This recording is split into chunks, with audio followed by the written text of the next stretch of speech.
نعمة الإسلام الحمد لله رب العالمين لا إله معه ولا إله غيره الله ربنا واحد لا شريك له في ملكه ولا في عبادته ثم صلاة والسلام على سبط عبد المطالب محمد ابن عبد الله وآله وصحابته إلى اللقاء أما بعد. Baada ya kumshukuru Mwenyezi Mungu Subhanahu wa Ta'ala na kumtakia ziada rehma na amani Mtume Muhammad, ndugu zangu, nami leo nimepata fursa ya kusema nanyi kidogo maneno ya Mungu kabla hatujaingia katika dua. Na leo katika haya machache nitakayoyasema, na muomba Mwenyezi Mungu ajalie tuyashike na kuyafanyia kazi. Tusemeni insha Allah. Mtume anatoa ofa ya kuanza kutuandaa katika mioyo yetu na maisha yetu hapa ulimwenguni, ili tutakapoondoka katika ulimwengu huu siku ya hesabu, ile siku ya kiyama, tusiwe watu wenye kutangatanga, tusiwe ni watu wenye kupata fazha, kupata karaha wakati wa kisimamo cha kusubiria malipo kutokana na yale tuliyoyatenda katika dunia.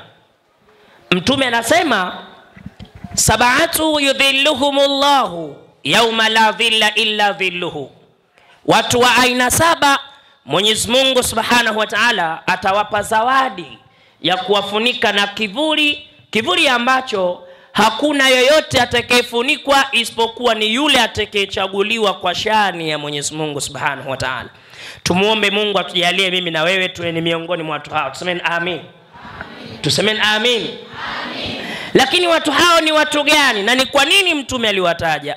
Mtume aliwataja ili kila mmoja aliyokuwa hai aanze kujitathmini ndani ya nafsi yake na ajiulize, akiona anayo sababu ya kutaka radhi ya Mwenyezi Mungu, basi na yeye afanye haraka kuchangamkia tenda. Akamtaja mtu wa kwanza, al-imamu na adilu, kiongozi muadilifu.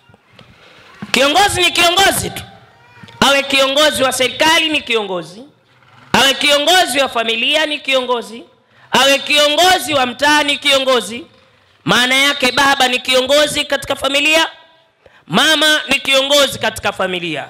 Lakini yule kiongozi ambaye yeye atawajibika vyema katika uongozi wake kwa kuwa muadilifu, kuweka kitu katika sehemu inayotakikana, kufanya vizuri kwa wale anaoongoza, basi zawadi ya Mungu mtu huyu siku ya kiyama atamfunika na kivuli ambacho kitatokana na shani yake. Sasa mama, uko hapa, una watoto, aidha ni wakwako uliowazaa au umepewa na nduguzo ili uweze kuwalea, kuwasimamia. Ukiwa ni kiongozi mzuri kwa wao, Mwenyezi Mungu atakufaidisha kwa kukupa kivuli. Baba, uko hapa, ukiwa kiongozi mzuri katika familia yako, basi Mwenyezi Mungu Subhanahu wa Ta'ala atakupa faraja katika uongozi wako.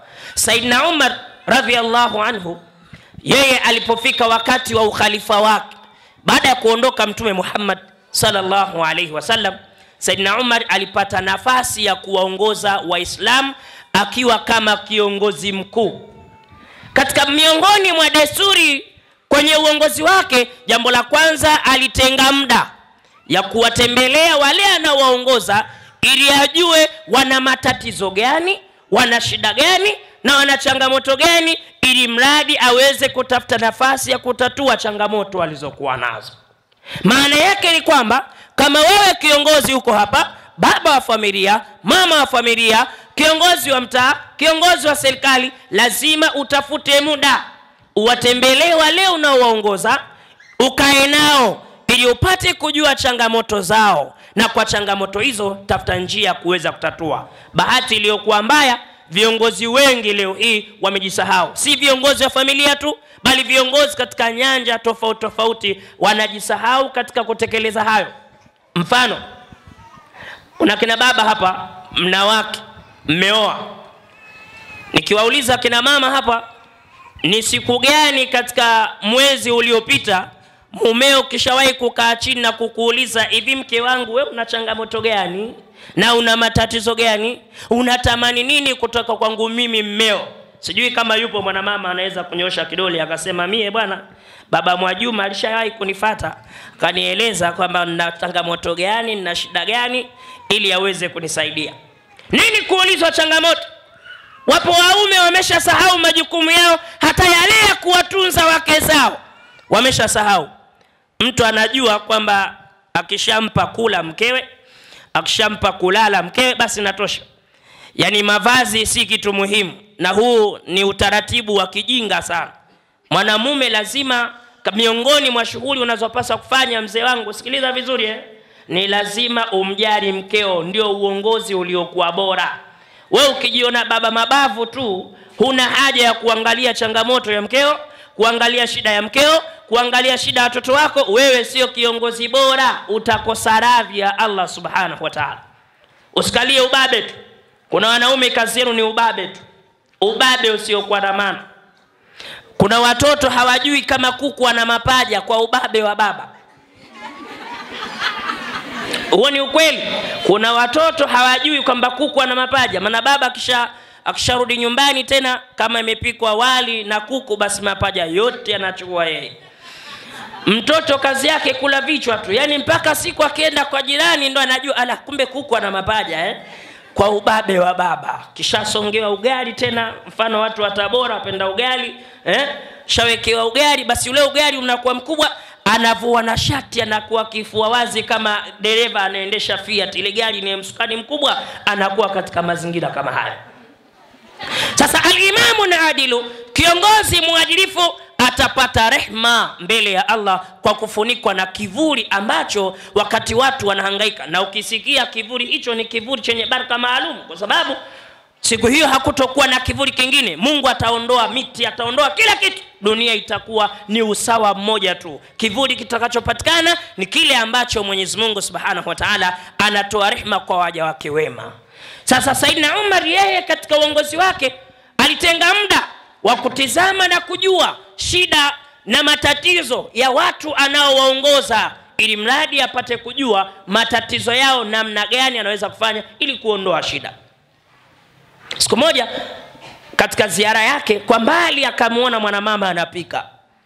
Akasogea mpaka pale. Aliposogea kweli akamkuta mama anapika, lakini ana watoto wawili. Mmoja amelala na mwingine analia. Saidina Umar anamuuliza, mama, hawa watoto wanalia nini? Anasema kwamba hawa watoto wanalia kwa sababu ya njaa. Huyu mmoja nimembembeleza, amepata kulala, lakini huyu mwingine bado anaendelea kusumbua. Na hichi unachokiona napika si chakula. Haya ni mawe nimeyafunika katika jungu hili, ili mwanangu aone kana kwamba mimi napika lakini hakuna chakula. Haya ni mawe, lakini haya yote yanatokea kwa sababu baba yao alifariki katika uwanja wa vita akiwa na utetea Uislamu. Kuna kiongozi wa Waislamu anaitwa Umari, na subiri nikamshtaki mbele ya Allah, maana anaishi bila kujua watu wanaoongoza wana matatizo gani, bila kujua huyu anayesema naye ndio Umari wenyewe. Ndio maana tunasisitiza, ukiwa baba lazima utenge muda wa kuangalia familia yako, kuangalia changamoto, upate kujua shida. Wakati mwingine watoto wanatamani kuwaeleza wazazi wao matatizo yao na shida zao, lakini viongozi wa kileo katika familia wamekuwa si viongozi bora wa kujua changamoto ya watu wanaoishi nao. Ilishawahi kutokea kisa kimoja, mtoto mmoja alikuwa amelaitiwa, amefanyiwa kitendo kibaya, lakini ikawa hakuna namna ya kueleza wazazi wake, kwa sababu wazazi wakiamka asubuhi wanachowaza wao ni kuacha pesa ya kula tu. Baba anakwenda kazini, mama anakwenda kazini, wakirudi hawana muda, hawana time ya kukaa na watoto wao. Mpaka shida hii kuja kugundulika, mtoto akishaharibika, mtoto ameshakuwa ameshadhurika kwa hali kama hiyo ambayo alifanyiwa na mtu wa jirani aliyokuwa na desturi ya kumlawiti mtoto yule. Sasa wazazi, msipokuwa makini, mtaharibu maisha yenu kwa watoto wenu, lakini mtakosa radhi ya Allah Subhanahu wa Ta'ala. Lazima utenge muda. Katika sifa bora ya kiongozi, atenge muda kutizama watu wanaoongoza wana shida gani na wana matatizo gani, ili aweze kutatua. Saidina Umar baada ya kupita jambo hilo, akanyanyuka bila kujitambulisha kwamba mimi ndio huyo Umar unayemsema. Akaenda katika hifadhi ya chakula, akabeba chakula na akaja akawalisha wale watoto kwa mikono yake, na kisha akamwambia, mama, itakapofika mwisho wa mwezi njoo mjini uje uchukue chakula. Mama alipofika, kwa ile tabia njema ya yule kijana akatamani basi hata kujua jina lake, akawauliza watu, jamani, kwani huyu ni nani? Akaambia, huyo ndo Amirul Mu'minina, huyo ndo Saidina Umar radhiallahu anhu. Na wewe una haja ya kuiga mambo kama haya na kuiga mfano wa vitu kama hivi ili upate radhi ya Allah subhanahu wa ta'ala. Sasa kiongozi atakayekuwa ni muadilifu kwa watu wake, atakayekuwa ni mtumishi mwema kwa watu wake, kwa kuchunga mipaka ya amri za Allah, mtu huyu atapata radhi ya Allah subhanahu wa ta'ala. Mtu wa pili, mtume anasema watu ambao watapata faida ya kiburi. Mtu wa pili anasema shabu nashaa fi ibadatillahi, kijana aliyojipinda katika kufanya ibada za Allah subhanahu wa ta'ala. Vijana changamkeni tenda hiyo, vijana wa kiume na vijana wa kike, mmeacha kujipinda katika mambo mema yanayomfurahisha Mwenyezi Mungu subhanahu wa ta'ala. Nyie mnajipinda katika mambo ya hovyo, mambo yasiyokuwa na maana, mambo yasiyokuwa na faida, mambo yasiyokuwa na nia njema ya kukuokoa. Vijana wa kiume leo mmeharibika, hamjipindi katika mambo ya Mwenyezi Mungu, hamuendi katika zile taratibu Mungu anazozitaka. Nyie mmekalia katika mazingira yasiyofaa. Mtizame Saidina Ali. Saidina Ali wakati akiwa kijana wa makamo mdogo alikuwa na matukio mengi ambayo aliyofanya katika umri wake wa ujana katika kumridhisha Allah subhanahu wa ta'ala.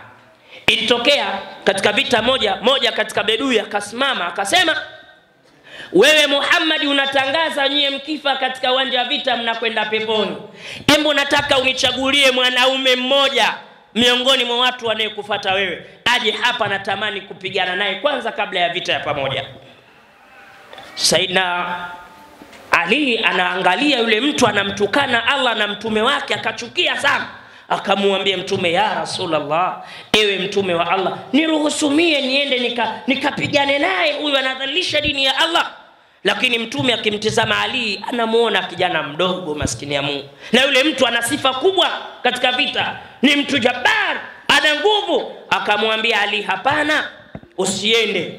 Ilipofika siku ya pili katika vita vingine, bwana akarudia tena maneno kama yale, akamwambia mtume, ya Rasulullah, nafsi yangu mimi Ali si kitu mbele ya dini ya Allah, niruhusu niende nikapambane kwa ajili ya Mwenyezi Mungu. Wewe kijana wa leo, angalia vijana wenzako walipojitoa kwa ajili ya Allah. Wewe unajitoa kwenye mambo ya upuuzi tu yasiyokuwa na maana.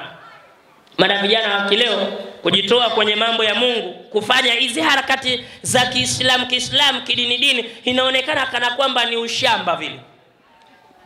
Ndio hivi leo atokee kijana kwamba huyu yeye ni hafidhul Qur'an, amehifadhi Qur'ani vizuri, na kila anapotembea husoma Qur'ani, vijana wenzake watamtenga na wataona huyu ni mtu wa ajabu kabisa.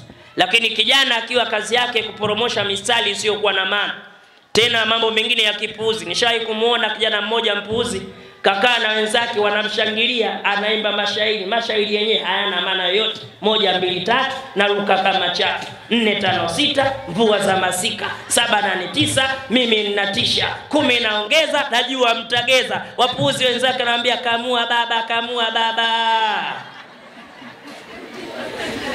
Lakini hebu niambie wewe, ikiwa kijana kama huyu atokee mwingine aseme maneno ya Mwenyezi Mungu, jala jalalu amina, jala jalalu amina, jala jalalu ya rahmanu, jala jalalu ya rahimu, watu wengine watamtizama katika vijana wenzake, ataona huyu hana maana yote, kumbe huyu ndio mwenye maana. Sasa mvua za masika ni kitu gani? Nani asiyojua mvua za masika? Wote tunajua. Mtu wa pili ni shabu na shaafi ibadatillah, kijana aliyojipinda katika ibada za Allah. Saidina Ali akaenda kupambana katika uwanja wa vita. Baada ya kupambana akamshinda yule bwana aliyokuwa na dinasibu kwamba anataka kuvuja damu ya Muislamu. Kichwa chake ikakatwa na ikawa tena hana uhai, ikawa ameshakufa. Baada ya kufa, Ali anakwenda mbele ya mtume anadunda kwa lugha za kileo, kutembea kwa malingo. Mtume anasema kumwambia Ali, ya Ali, ewe Ali, hakika Mwenyezi Mungu Subhanahu wa Ta'ala na mtume wake wamekataza kutembea katika ardhi kwa malingo. Lakini wewe kwa namna ulivyomfurahisha mtume wake na kuruhusu leo tembea kwa madaha unavyotaka. Waislamu, Mungu kakataza kutembea kwa malingo katika ardhi. Akina dada mnanisikia? Mkishavaa mabaibu yenu tena mmependeza, mnatembea kwenye ardhi mnakanyaga kama vile hamfi, wewe utakufa tu. Unadunda. Anaambiwa Ali, umeruhusiwa kutembea namna unavyotaka kwa namna ulivyomfurahisha mtume wa Allah Subhanahu wa Ta'ala. Kijana atakayejipinda katika kufanya ibada za Allah amepata salama mbele ya Mwenyezi Mungu. Mtu wa tatu, rajulani tahabba fillahi ijtama alayhi wa tafarraqa alayhi. Watu wawili wenye kupendana kwa ajili ya Mungu, lakini kama kutengana inapobidi watatengana au watengane kwa ajili ya Allah Subhanahu wa Ta'ala. Sifa ya Muislamu aliyokuwa sawa kwenye urafiki anatakiwa atizame miongoni mwa mambo yatakayomfaidisha mbele ya Mwenyezi Mungu. Dada, usiwe na mtu rafiki yako kwa sababu anajua kusema maneno ya hovyo. Kwa maana siku ukiudhiwa atakusaidia kwenda kukusaidia kumsemea mtu maneno ya hovyo. Sio urafiki huo, ni urafiki wa kupendana kwa ajili ya Mungu. Maana mpo hapa ambao mna marafiki zenu, unajua nikikorofishwa basi nitamfuata fulani, tutakwenda kumchamba mtu mpaka atakoma. Sasa sio urafiki huo. Rajulani tahabba fillahi ijtama alayhi wa tafarraqa alayhi. Watu wawili wenye kupendana kwa ajili ya Allah na wakatengana kwa ajili ya Mwenyezi Mungu Subhanahu wa Ta'ala.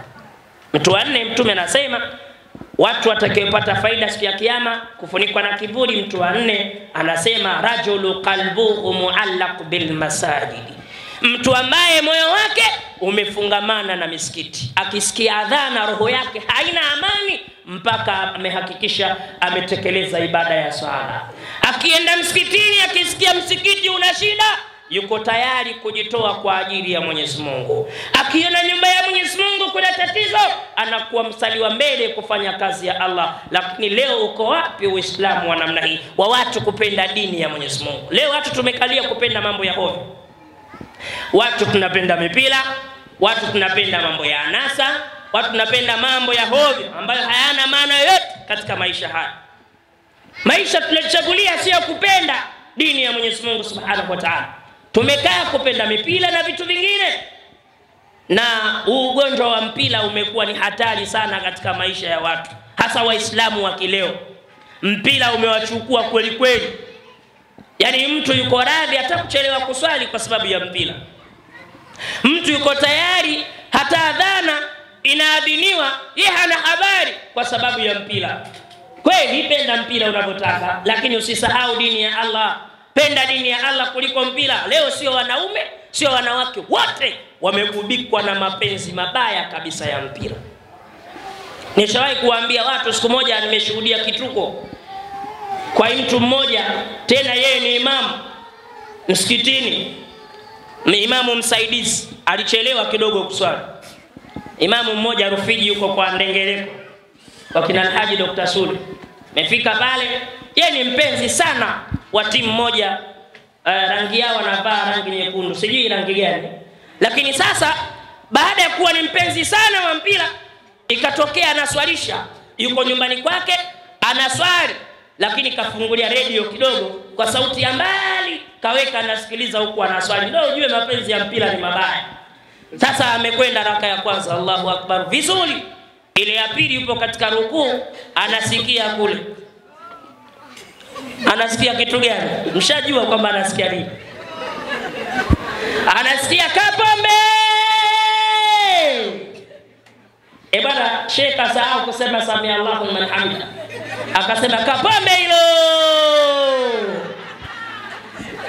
Sasa watu hatuko radhi kupenda kazi ya Allah, hatuko radhi kupenda dini ya Mwenyezi Mungu, hatuko radhi kupenda misikiti, hatuko radhi kupenda nyumba za Allah.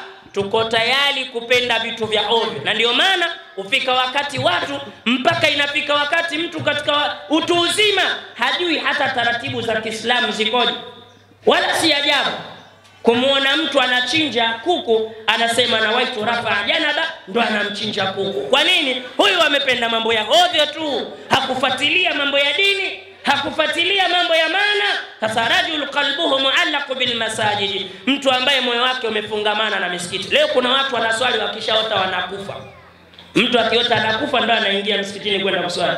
Anasema huyu balaa gani mimi naota nakufa? Yani anaogopa ile kufa, ndo anakwenda msikitini kuswali kwa sababu tu ameota nakufa. Sasa wewe umeambiwa haufi mzee, utakufa. Wewe mama sikia, utakufa. Dada utakufa. Kwa hiyo penda dini ya Mungu mapema kabla hujaota kufa. Mtu mmoja akaota anakufa, hajai kuingia msikitini hata siku moja. Sasa kwa ile kitete anasema hapana, leo lazima nikaswali. Alipofika sasa hajui taratibu za kuingia msikitini, kaanza kupiga hodi, akaingia msikitini hodi. Sasa alikuwa anaitwa Khalid, na hiyo ilikuwa ni swala la maghrib. Imam kasoma miongoni mwa sura, alipofika Khalidin fiha abadan. Sasa yeye hajui, akaitikia naam shekhe, ina maana nimeingia leo tu msikitini ushanijua?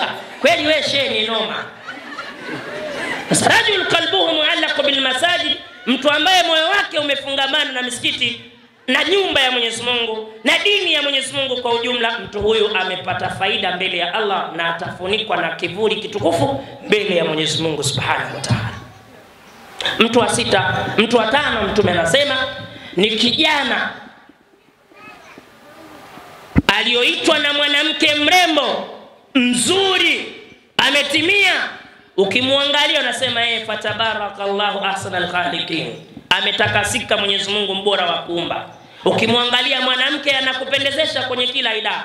Akitembea anatembea kama unavyotaka wewe, kama bata, haendi mbio, haendi taratibu. Ukimwangalia shingo yake kama twiga, anatembea kwa madaha. Ukimwangalia anao maumbile mazuri, ukitembea unasema naam naam naam naam naam, Mungu huyu kajua kuumba.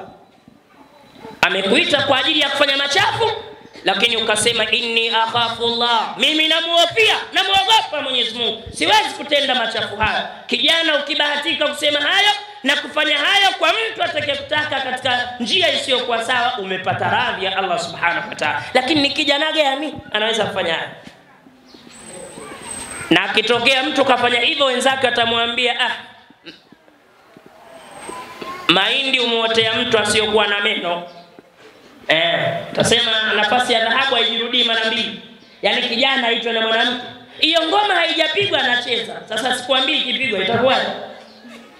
Vijana wenyewe hawa wa kileo, akipita mwanamke wanaanza kumtizama, hata akileta astaghfirullah. Wakati mwingine mwezi wa Ramadhani akipita mwanamke, huyo kapita pale, basi anasema astaghfirullah, anatizama astaghfirullah astaghfirullah. Wanawake wa siku hizi jamani, haya astaghfirullah, anaendelea tena astaghfirullah astaghfirullah astaghfirullah, huku anatizama vijana hao. Sasa kijana atakayeitwa na mwanamke mrembo lakini akakataa kufanya hayo machafu, Mungu atampa salama. Aliwahi kutokea mtu mmoja, yeye alikuwa kwa lugha ya kile tunasema machinga, wale wanatembeza vitu. Sasa mwanamke mmoja, unajua wanawake ni watu wa ajabu sana. Mwanamke anaweza kumpenda muuza kahawa kwa ile kitendo cha kuchezesha change yake, sikia kwara kwara kwara kwara kwara kwara, anasema jamani, mimi roho yangu imesuuzika kweli kweli kwa zile change tu namna anavyoziliza. Wanawake wako hivyo, ni watu wa ajabu kweli kweli. Anaweza akampenda mwanamume akasema mimi yule mwanaume napenda ufupi wake tu, akitembea na dunda dunda kama kitenesi, basi mimi roho yangu jamani inakuwa tena mimi sijiwezi. Sasa muuza kahawa namna anavyopita na mashairi yake, na siku hizo wana mashairi yao wakipita kuuza vitu vyao, au machinga wana maneno yao. Sasa yule mwanamama akawa amempenda yule kijana, akamwambia kijana, hebu njoo. Akafika pale, alipofika ameingia ndani, usikae huko nje. Sasa kuna nini tena huko ndani? Kaingia ndani. Alipoingia ndani akamwambia nisubiri hapa. Baada ya muda kidogo akamwambia njoo huko chumbani bwana. Sasa kuna nini chumbani? Biashara hapa tu wewe njoo, shida yako ni nini? Shida yako si pesa. Yule bwana hana fikra ili wala lile, kajua tu ni mambo ya kawaida. Tukaingia chumbani. Alivyoingia chumbani, mama katiwa komeo na kisha sasa akavua nguo zake zote. Akamwambia sasa hapa ni mawili tu, mimi unitekelezee haja yangu unayotaka, nitakupa pesa unayotaka, na ukikataa napiga kelele unataka kunibaka. Nitapiga kelele nataka unibaki. Sasa jamaa sasa yeye ni mcha Mungu, anamjua Allah subhanahu wa ta'ala, akaona hili ni balaa hili. Nikifanya haya nitakuwa nimemrithisha huyu kwa kuogopa aibu kwa watu. Lakini vipi mbele ya Allah nitamjibu nini? Akawa nawaza, namwambia Mwenyezi Mungu, ya Rabbi, hapa nimekwama. Nini nifanye katika nafsi yake? Wa man yatawakkal ala Allah fa huwa hasb. Mwenye kumtegemea Mwenyezi Mungu, desturi ya Mwenyezi Mungu huwa ni kujalia yale mja wake anayomtegemea nayo. Mungu anatosha katika kila jambo. Sasa Mungu akampa irham, akampa akili ya ziada, akapata maarifa. Akasema kweli nimekubali kufanya jambo lako, lakini naomba kwanza nende nikajiandae. Si unajua haya mambo tena, mimi nimetembea sana na jasho. Hebu nionyeshe uwani wapi kwanza niende nikajiandae vizuri ili tuje kufanya habari hiyo kuwa sawa. Ambia hii ni self container bwana, chooni hiki hapa, ingia huko ndani. Jamaa kaingia kule, akajisaidia haja kubwa chini. Alipojisaidia akachukua akajipakaza mwili mzima. Alafu katoka ambia sasa niko tayari, tunaweza kuendelea na shughuli zetu. Mama akasema kumbe mtu mwenyewe ni chizi. Hebu toka hapa. Kafungua mlango akaondoka zake. Alipoondoka anatoka tu nje ya nyumba, Mwenyezi Mungu Subhanahu wa Ta'ala anaonyesha shani yake. Kila anayekutana na mtu huyu anaisikia harufu ambayo hajawahi kuisikia toka azaliwe. Mungu kabadilisha harufu ya kinyesi na kuwa harufu mzuri ambayo hakuna perfume inaweza kufikia uzuri wa manukato haya. Tumsalieni Mtume. Vijana, acheni kufanya offside. Vijana, acheni offside. Offside mmezizidisha sana. Vijana, mnasikia? Acheni offside. Msiotee kwenye mipira, chezeni kwa sheria. Sio wewe unakaa tu kule unasubiri tu mpira upigwe kule mbele, huna habari yote, kazi yako kwenda kufunga magoli yasiyokuwa na maana. Unakosea. Mtu ambaye ataitwa na mwanamke mrembo kwa sababu ya kufanya machafu, lakini akakataa kwa ajili ya, sio ukatae kwa kusema mwanamke mwenyewe bwana mwembamba sana bwana, sasa mimi nitafaidi vipi, nyama hakuna. Sio hivyo. Ukatae kwa ajili ya Mungu. Sio ukatae usema huyu mnene sana akinilalia nitakufa mimi, mtu mwenyewe mwembamba mimi. Sio hivyo bwana. Unatakiwa ukatae kwa ajili ya Mungu. Ausema huyu ana ukimwi huyu, lazima mimi niende. Sio hivyo. Ukatae kwa ajili ya Mungu. Mwenyezi Mungu atakupa kivuli siku ya kiyama. Tusemeni insha Allah. Mtu wa sita, Mtume anasema mtu ambaye katoa sadaka yake kwa mkono wa kulia na kauficha mkono wake wa kushoto, ukao haujui nini umefanya. Kwa maana mtu atakayetoa sadaka bila ya kuihadithia, bila ya kuisimulia, bila ya masimango, haina maana kwamba wale wenye kutoa sadaka zao na kisha wakawatangazia wengine ili wapate. Maana dunia yetu imebadilika, kwa sababu kuna watu hawawezi kufanya ila waone. Kwa hiyo si vibaya, kwa mfano hata ndugu zetu wa nje wanapotoa misaada yao kwa ajili ya kuweza kuwasaidia watu, ni vizuri pia wakapata kushuhudia kwa macho yao, kwa maana ile misaada mlioituma imefika pahala pake. Labda wakatae kwamba sisi tusipate kuona, lakini ukapata kujua kama umetuma fedha, watu waweze kufuturu, waone kwamba watu wamesaidiwa, watu wameweza kufuturu, inakuwa inatia raha.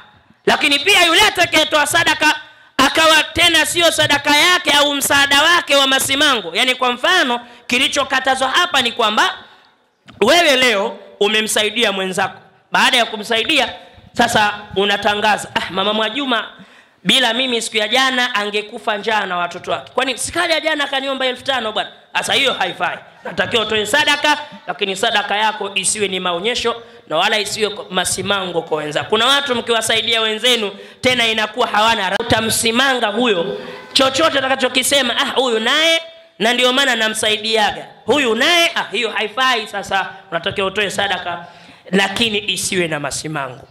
Lakini mtu wa mwisho katika watu 7, Mtume anasema ni mtu ambaye kakaa peke yake kwa siri, au amekaa peke yake na akayakumbuka mabaya yake, akayakumbuka mema yake, akaona hana nafasi nzuri mbele ya Mungu kutokana na ukweli wa matendo yake. Maana ukweli ni kwamba Mungu anasema bal insana ala nafsihi basira, kila mwanadamu anaijua nafsi yake, ni shahidi juu ya nafsi yake.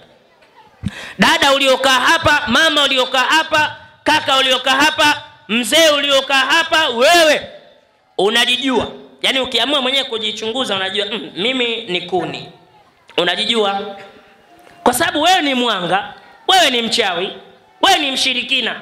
Unakwenda kuswali unabonge la hili zinapumua kama pochi. Alafu iyyaka na'budu wa iyyaka nasta'in, wewe pekee ndio tunakuabudu, wewe pekee ndio tunakutaka msaada, unabonge la hilizi. Haya, uko kumwamini gani Mwenyezi Mungu? Sasa wewe unajijua, ukijiangalia unaona wewe ni kuni. Dada una maneno machafu wewe mpaka watu mtaani wanaomba bora ufe. Maana kuna watu mna maneno machafu. Na kila ukitoa neno chafu hujawahi kurudia, kama ni tusi una matusi mapya kila siku. Sasa yule ambaye atakaa peke yake na kaichunguza nafsi yake akaona kwamba mie bwana sina salama mbele ya Mwenyezi Mungu, baada ya kuona hana salama akaamua kurudi kwa Mungu na machozi yakamtoka kwa sababu ya mabaya anayoyafanya. Lakini leo ni wachache wanaweza kulia kwa ukweli kwa sababu ya makosa yao waliomkosea Mwenyezi Mungu. Video vya leo ukiona watu wanalia ni sababu 3 tu au 4. Sababu ya kwanza, mtu amefiwa. Japokuwa hapa pia kwenye kufiwa kuna watu wanalia tu kwa sababu ya maigizo. Mimi nishawahi kushuhudia huko Ikuili, nikutana na wandengereko fulani wamefiwa. Unajua hawa ni marafiki zetu Sasa wandengereko fulani alikuwa amefiwa. Dada mmoja akatoka huko anakuja pale, anachezea simu yake vizuri tu, anachat. Lakini kufika eneo la msiba anaanza kulia. Kaeka simu yake katika pochi anaanza kulia. Analia. Akatafuta sehemu akakaa. Sasa kicho nishangaza, nikajua kwamba watu wengine wanalia sio kwa sababu ya uchungu katika msiba, ni pale ambapo amekuja dada yake. Kumbe yule alotangulia ni mdogo, yule anayekuja ni dada. Na hadithiwa sasa na wenyeji wangu hapa kwa tukio hilo. Dada anakuja naye anatafuta sehemu ya kukaa, akaona mdogo wangu kakaa pale, akaenda naye anataka kukaa. Naye alipotaka kukaa anaanza kulia. Sasa huyu aliyokaa chini analia, anamuambia dada yake, dada usikae hapa kuna mavi ya kuku, kisogea mbele kidogo. Sasa kulia gani? Kwa hiyo watu wengine wanalia katika misiba si kwa sababu ya uchungu, ila wanalia kwa sababu ya maigizo. Hawali kwa sababu ya uchungu, lakini wapo wanalia kwa sababu ya uchungu. Na mtu mwingine analia ni kwa sababu labda kafiwa na mume alikuwa anampenda sana, ndio analia. Mtu analia kwa sababu ameibiwa, ndio analia, lakini si kulia kwa sababu ya makosa, madhambi ambayo watu wameyafanya. Yule ambaye mwenye kulia kwa sababu ya madhambi aliyoyafanya, Mwenyezi Mungu Subhanahu wa Ta'ala atampa zawadi ya kumfunika kwa kivuli ambacho kitakachomuokoa, kivuli maalum kitakachomfunika siku ya Kiyama. Na ndugu zangu nikuambieni, siku ya Kiyama ni siku mzito na inahitaji kuanza kujiandaa. Na miongoni mwa sehemu ya kujiandaa ni kutafuta radhi za Allah katika kutafuta nafasi ya kufunikwa na kivuli mbele ya Allah Subhanahu wa Ta'ala. Nikuhusieni ndugu zangu, pamoja na kuihusia nafsi yangu, watu hawa aina 7: kiongozi mwadilifu, kijana, kujipinda katika ibada za Allah, kupendana kwa ajili ya Mungu, kupenda nyumba za Mwenyezi Mungu na dini kwa ujumla, lakini kukataa kufanya maasi, kutoa sadaka kwa siri bila kuitangaza, na kukumbuka mabaya tuliyoyatenda kisha tukajuta, ni sehemu ya kupata radhi ya Allah Subhanahu wa Ta'ala. Tumuombe Mwenyezi Mungu kwa haya machache tuliyosikia tuyashike na kuyafanyia kazi, na Mwenyezi Mungu Subhanahu wa Ta'ala atupe salama katika maisha yetu. Tusemeni amin. Tusemeni amin. Tusemeni amin. Inshallah baada ya maneno haya tunahitaji kuingia katika dua, ambayo kabla ya kuingia katika dua tuna maneno maalum ya kuwaeleza na kuambia. Tuna maneno maalum ya kuwaeleza kwa ajili ya Allah Subhanahu wa Ta'ala.